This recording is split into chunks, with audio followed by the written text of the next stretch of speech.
So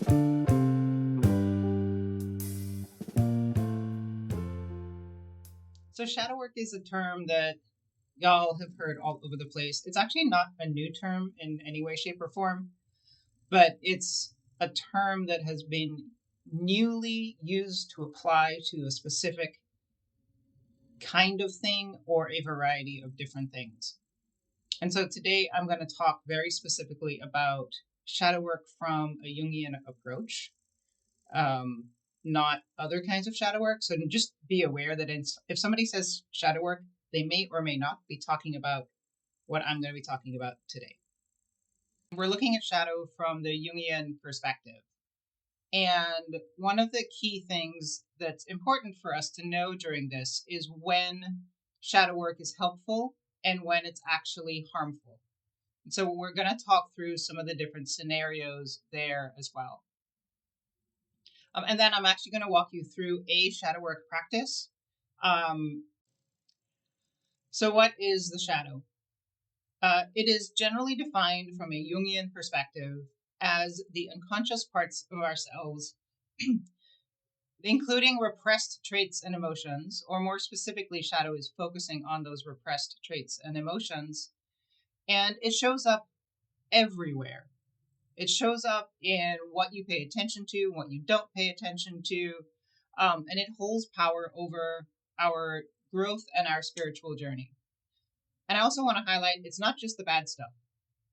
Sometimes, for various reasons, we forget or repress or refuse to acknowledge the good stuff about ourselves as well.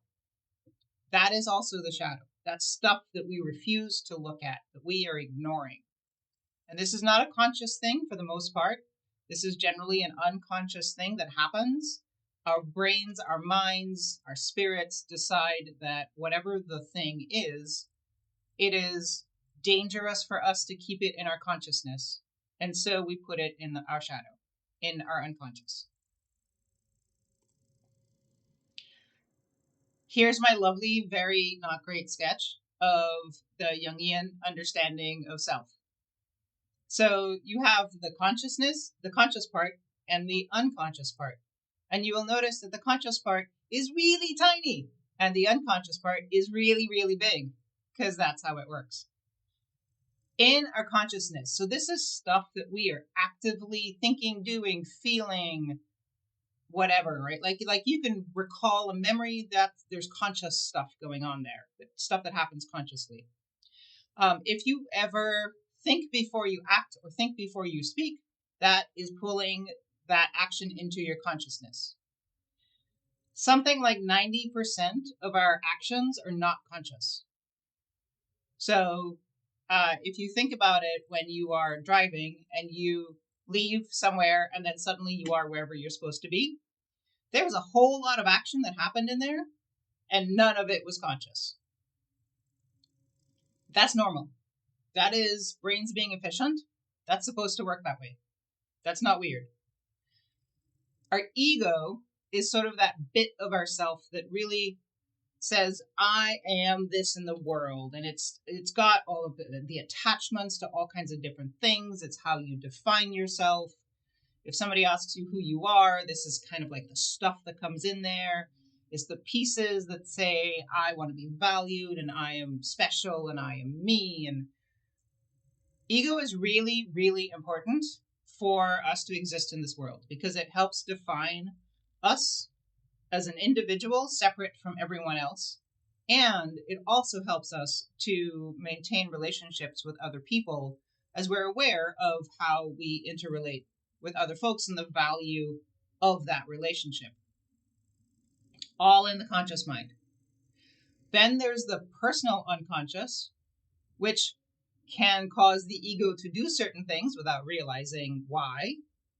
And the personal unconscious is all of your stuff. It's those weird things that happened when you were younger that you don't really remember right now. It's shoved in the personal unconscious. The theory is, there's no absolutes when it comes to any of this. The theory is that we remember everything somewhere. So all of the different things that have happened to us from birth, all the way through wherever we are now, is somewhere in that personal unconscious, if it's not in our conscious mind. But it's things like learning how to ride a bike and how to drive a car, right? That's all in there. We know how to do that. We don't have to think about how to do that, or at least looking at who's on the list. I don't think any of us have to think about what we're doing. We don't have to think about breathing, right? We don't have to think about picking up a phone, right? Like, you don't have to think about, okay, I need to make a phone call is the conscious thought. And then there's this whole bunch of unconscious stuff that is like, okay, like my phone's over there. I'm going to grab my phone. I'm going to flip it open. I'm going to open it. How many of you just like unlock your phone without thinking about it? All of a sudden your phone is unlocked and you're like, what the heck happened? I have stuff to do. All of that is unconscious. All of the good things and the bad things that have happened to you and the neutral things, all in this personal unconscious. Now, the personal unconscious sits on top of the collective unconscious. Now, this is a pretty Jungian perspective. It's also a very sort of druidy perspective and a ritual perspective. Because what exists and interfaces with this collective unconscious is all of the culture stuff, all of the spiritual stuff. So when, for instance, you have two different people working with Karanunos, and they come up with the same kind of personal gnosis about Karanunos, that is the collective unconscious feeding both of them a common theme. You can think about it like the Force. You could think about it like the force of magic if you personify that. You can think about it in all kinds of different ways. It's life. It is the life energy and the life force that exists between all things, including the gods and archetypes. And that's a whole nother workshop. That's a whole nother workshop. But all of the things that exist, all of the beings that exist, touch the collective unconscious in some way, shape, or form. This is the theory how I have interpreted Jung's theories, just to be clear on where this is coming from. In the personal unconscious is your shadow. Now, most people think of the shadow as the bad part, so I made it look kind of gross. But your shadow is inside that personal unconscious. Again, unconscious. During my training, one of the phrases that came up frequently was that psychology is about making the unconscious conscious. And that is the essence of shadow work. So before we get started, a quick note about when it's a good idea to do shadow work and when it's not a good idea to do shadow work, and how to set yourself up for the best experience possible. Shadow work is hard. It is emotionally exhausting and challenging, and I do not recommend that you do it on your own. Find somebody you trust. That could be a friend you trust completely. It could be a priest, a therapist, a group, someone you can talk to. Make sure that you have some structure in place to support yourself as you're going through what could be potentially really challenging emotions. Do not do this on your own. I cannot emphasize this enough. Have your support structures in place before you embark on shadow work. And again, it doesn't have to be a therapist. It can be just a really good friend who understands you that you can talk to. That's really all you need. Make sure that you have a space to do this work where you feel safe. If you don't feel safe when you sit down to do this work, there is no way that you will feel safe through this work, because you didn't start out that way. This is not going to make you feel safer. It will in the end, but it won't in the process. So make sure you're somewhere that you feel you're not going to be disturbed, or if you are disturbed, it's by beings who will understand, maybe a cat or three, a dog, an understanding partner, whatever. It could be inside or outside. It doesn't matter, wherever you are more comfortable and you are feeling safer. And if you haven't picked up on it by now, it's hard work, and it involves looking at the stuff that you don't want to look at. That's why we have to intentionally do this, because we're not going to look at that stuff without a very specific intention. And so hold compassion for yourself, for your current experience, for what you're going through, as well as for your past experiences. If you need to cry, cry. If you need to take a break, take a break. Don't push through. This is not like I have to do this. You can do it in small bites. Don't have to do it all at once. And I do not recommend having multiple long shadow work sessions back to back. Give yourself space in between to understand and integrate the work that you've done. At least a week would be ideal, at least a couple of days. Once a month is wonderful. Do it on the new moon, tie it into the moon cycles. Like that is also a great way to do it. But really just hold compassion for yourself and give yourself the space to do the integration. And then sometimes it's not advised, period. In those areas, if you're working through some major trauma, shadow work is going to bring that trauma back up, or it's likely to. So make sure that you have other things around you to help manage that trauma, work with that trauma, process that trauma. Highly recommend a therapist or an integration co-chair. And so you can manage that trauma in a way that helps you return to safety. When you are re-experiencing trauma, it is highly unlikely that you will feel safe in that moment. So the key is to make sure you have the structures in place to return to safety. If you're stuck, if you've tried shadow work and it's not helping and it's not improving and you don't understand yourself better and you don't know why you're doing this stuff still and it doesn't make any sense, seek professional help. Find a priest, a coach, a therapist. I'm biased. I recommend a priest or a therapist. Depending on what it is that you're working on, that can help you figure out why you're stuck. Because there's something else there that you aren't seeing and aren't able to touch that is causing the stuckness. And if you find yourself overwhelmed with emotion every time you do shadow work, again, I'm not talking here about I feel really sad and I have to have a good cry and I have a good cry and I feel better. I'm talking about layers of emotion that you can't do anything, that are immobilizing, that cause you to shut down, that don't go away after the good cry or a little bit of self-care. Seek professional help in those situations again. So how do you know if what you're working with is actually your shadow? The shadow comes up. So the shadow is sort of it's an archetype-ish. Then we get into the whole what are archetypes conversation. The shadow is this collection of stuff that's inside of you. And they're actions and memories and motivations and emotions and all of this stuff that is unconscious, that is influencing your consciousness. Now, your unconscious always influences your conscious. So specifically here, we're talking about things that show up in habits that have judgment of yourself or others, causing you to feel badly about yourself.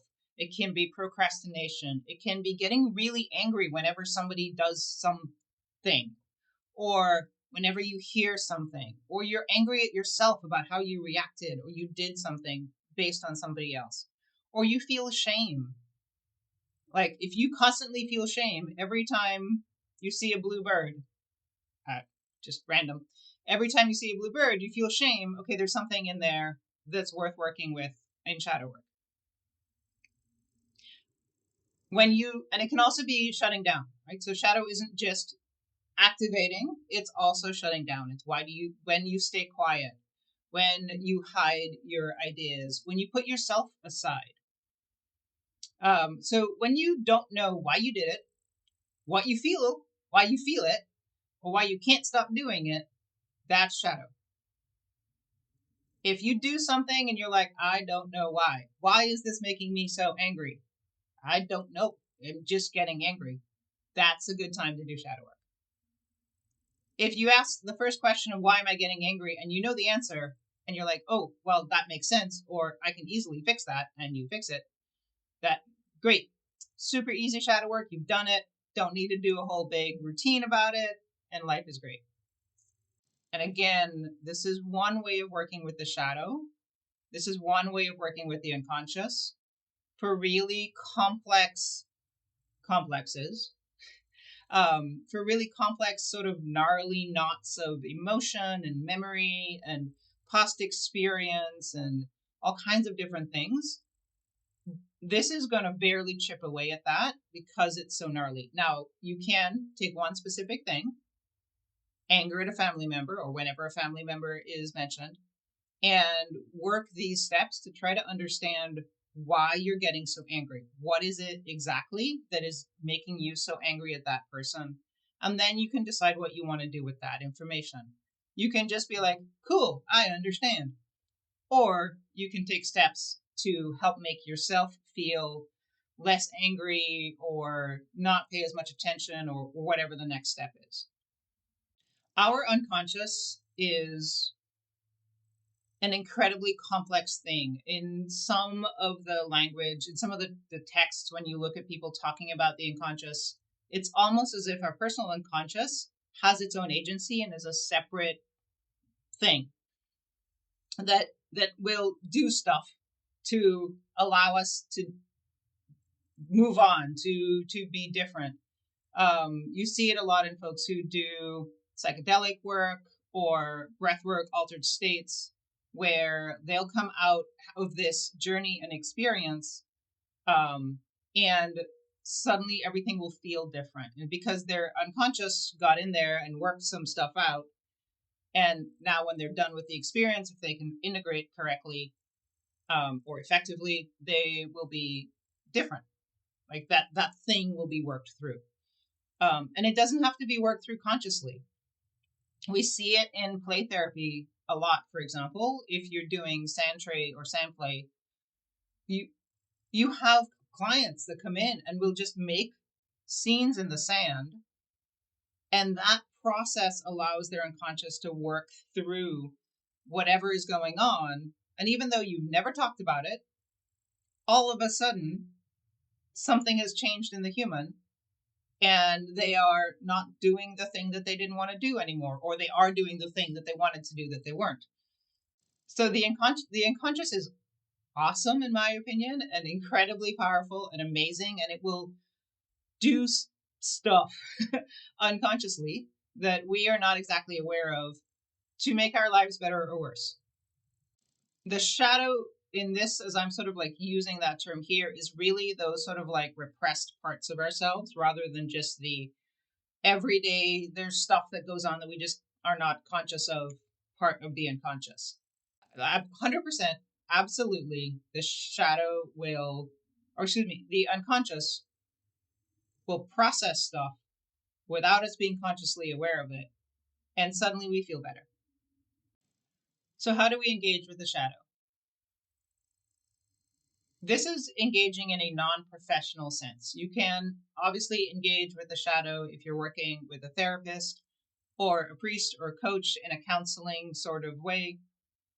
But if you're on your own or with a group of sort of just friends and non-professionals, you can, these are not the only ways, these are my favorite ways, I should also point out, engage with the shadow through meditation and trance, helping us understand how we feel.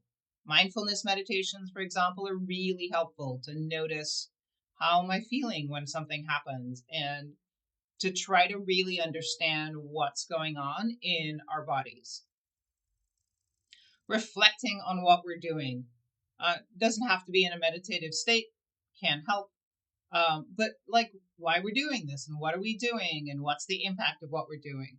And then journaling. Writing down what we feel. It can be automatic writing, train of thought writing, just let it all out onto the words. And again, these are my favorite ways, and these are the ways that I have combined to build the ritual that I'm about to show you.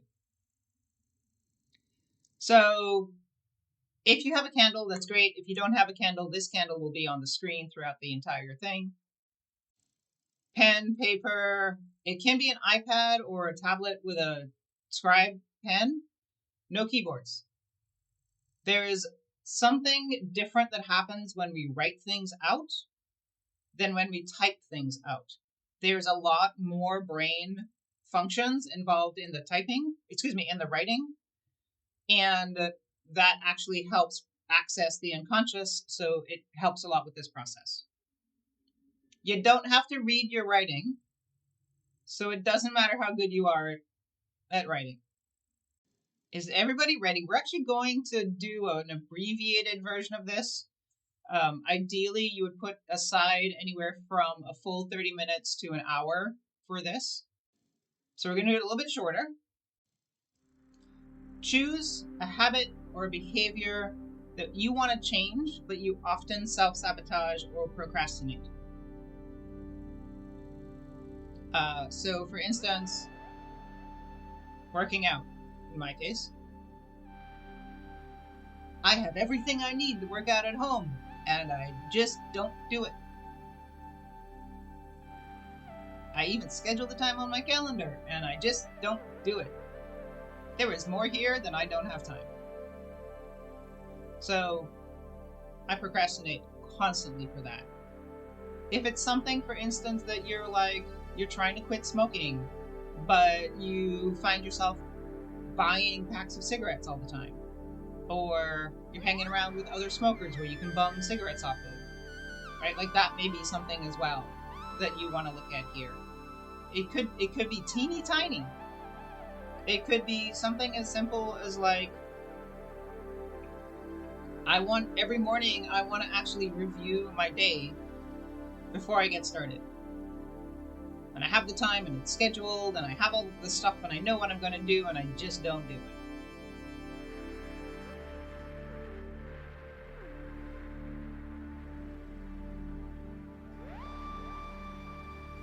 Once you've picked your habit or behavior that you want to change, light your candle or look at the one on the screen and sort of try to narrow your focus to the candle flame. Think about your habit or behavior. As much as possible, think about it in 5D. Bring in all the sensory inputs, all the imagery that you can, bring in as much as you can to make it as real a thought as possible. So this is the sabotaging that you are trying to image. So what does it feel like when you want to work out and you don't work out, for example?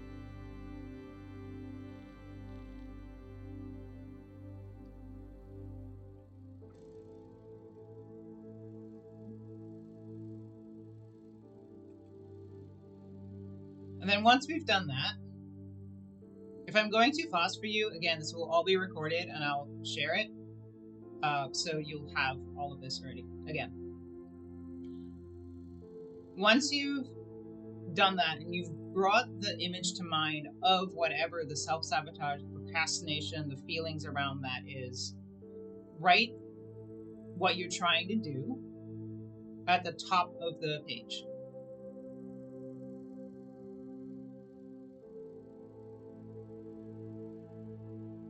And then we're going to ask 5 whys.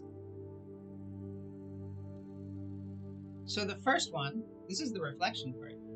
We did the meditation part. This is the reflection part. And journaling. First question is, why do I sabotage or procrastinate doing the thing, the habit or the behavior? And write down the answer down. Don't think about it. Ask yourself the question and write. It doesn't have to be full sentences. Grammar is optional. Spelling is out the window. Just write.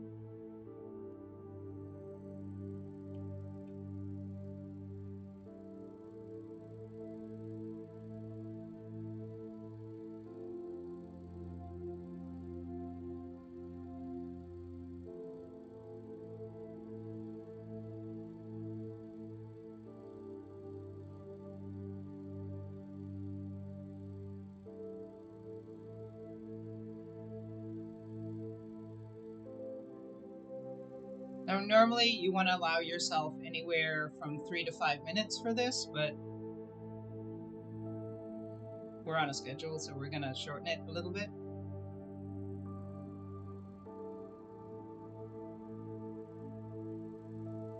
Once you feel like you're done writing the answer to that question, take a second and look at the response. Is there anything about it that jumps out at you? Is there anything that looks like this is something I want to dig into? Is there anything that surprises you that you weren't expecting to be written down?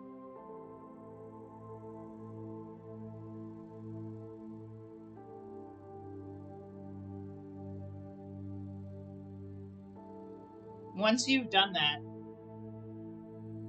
you're going to ask why again, but this time it's based on whatever your response is.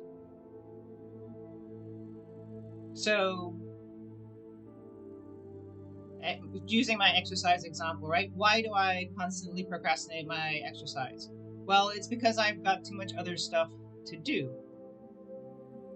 My next question might be, why do I think that the other stuff is more important than my exercise? Right? It doesn't have to be directly from the thing, but it's like, okay, what's the next question? Like, why is that the answer to the first question?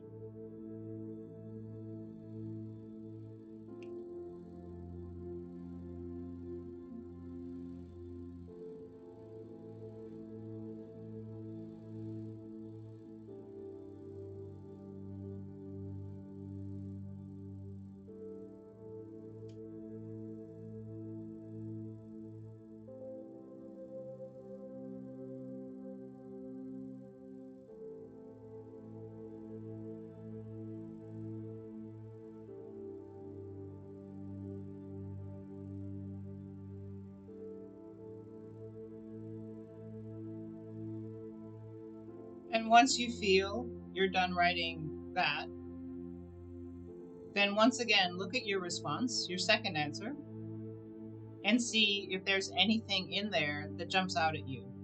Is there anything that's surprising or unusual or unexpected? Or maybe that doesn't quite seem tied to the habit or behavior that you're trying to make? And then ask why again. Why is that the thing that showed up in my writing? Why is that related to the previous question? Why is that related to the habit? Whatever question makes sense based upon what your response is.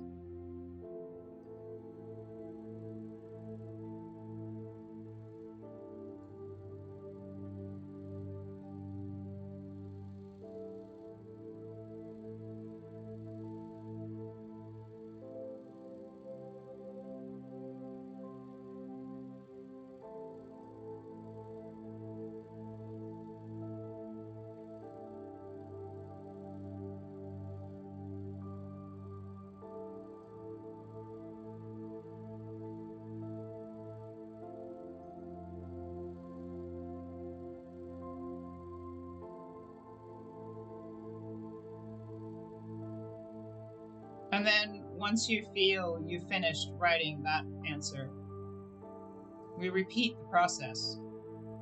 Look at the question, look at the response that you wrote. Is there anything that is surprising or unexpected or that feels really strange to be a response to that question? Is there anything that is so obvious you're like, of course that's the thing? Now ask why again. Why is that the answer?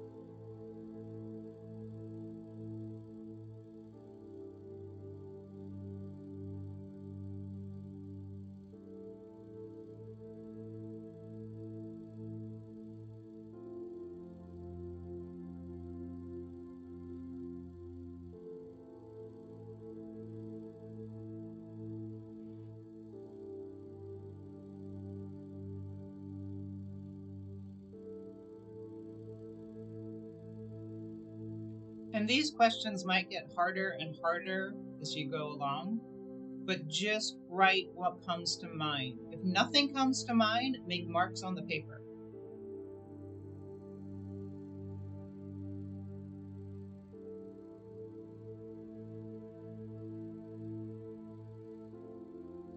I've got some journals where I've done this work, and there's literally just like squiggly lines for a while until something comes to my brain, or at least to my hand, that turns into a word or two.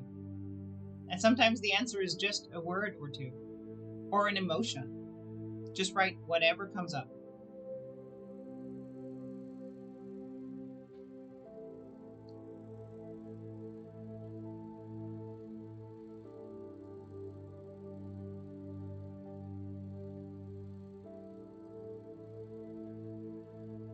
And then this should be the final why. You want to do this 5 times. We're going to make this the final one just because of the time. And so again, you're going to look at your response. What stands out? What's different? What's unique? What's weird? What surprises you? And ask why one more time.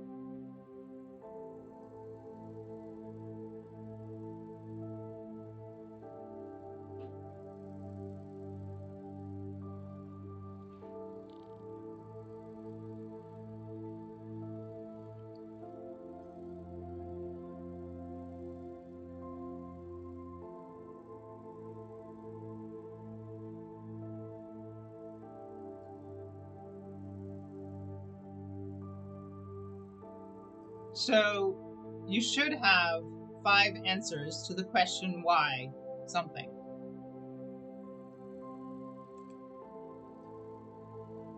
Look at your last answer. How is that related to your initial challenge? How does that thing, whatever it is that came out there, drive your self-sabotage or your procrastination?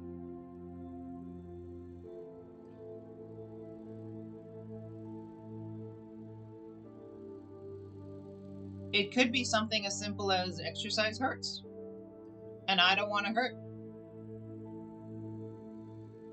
It could be related to self-esteem or expectations or fear. It's very likely related to fear of some kind, just because we're humans. But it could be related to, I'm afraid what's going to happen if I do that. What happens if I do that and get strong and then I'm a different person?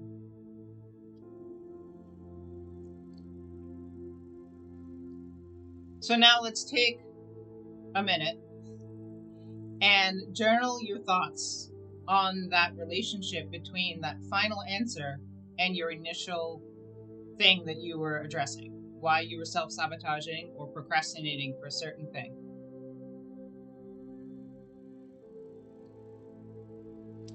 Again, just write. If nothing comes to mind, make marks. The key here is pen or stylus, paper or tablet. And don't think about it, right? This is, you're trying to get your unconscious to talk. Don't think about it. Don't let your conscious ego take over.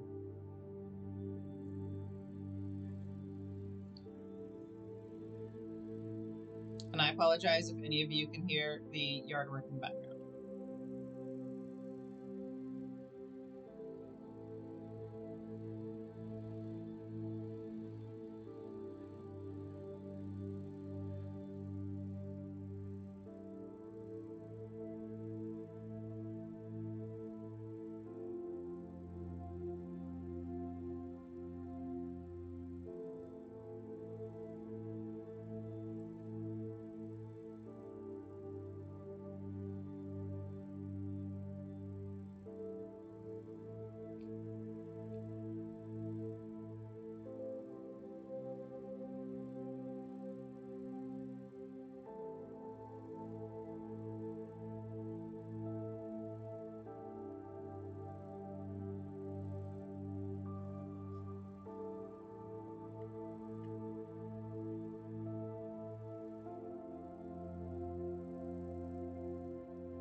So wrap up wherever you are in your journaling, or just remove your pen from the paper and just finish wherever you're at.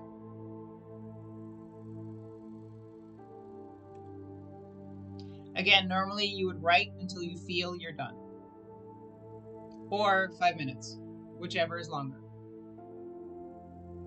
Now it's time to take action. So looking at what that final response was and how that's related to your thing that you are self-sabotaging or procrastinating, what is one tiny step that you could do to counter your response?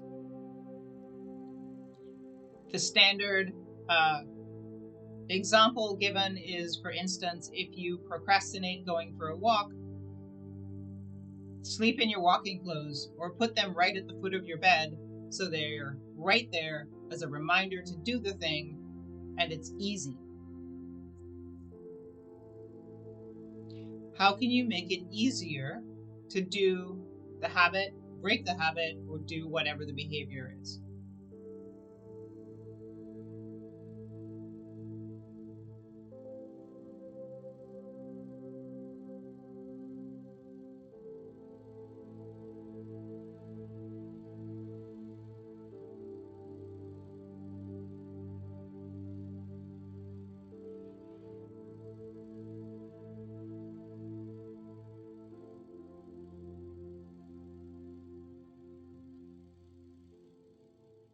And you've all done shadow work.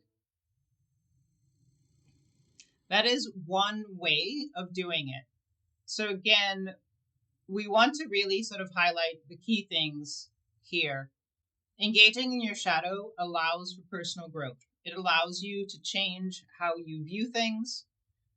It doesn't necessarily change the thing itself if it's something that someone else is doing, but it can change how you react to it. It also allows you to understand deeper truths about yourself, enhancing your relationship with nature, understanding the beauty is really part of the darkness is part of the beauty. And then continuing practice. This is not a one and done thing. Frequently, I will revisit things that I thought I had worked through because some new layer has now emerged that is causing an issue with something. And so it never ends. So don't worry about rushing it. You will never race to the finish because there is no finish. This is part of being a human in today's world.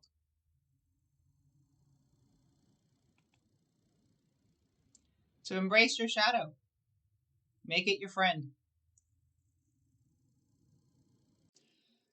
Y'all have just done a fair amount of work, with a capital W work. Highly recommend that you go and eat something, have some tea, sit outside in your favorite spot, sit inside in your favorite spot, have compassion for yourself, and, just sort of sit with it and think about it a little bit. If you wanted more time to answer any of the questions, again, I'll post the slides shortly. So you'll have the outline for the ritual. Feel free to do that. Again, I do recommend that you give yourself at least overnight before you try it again, just to let your unconscious do its thing and help you to integrate what you've discovered. You'll probably answer the questions differently the next time, because that's how it works. Thank you all, and go forth and embrace your shadow.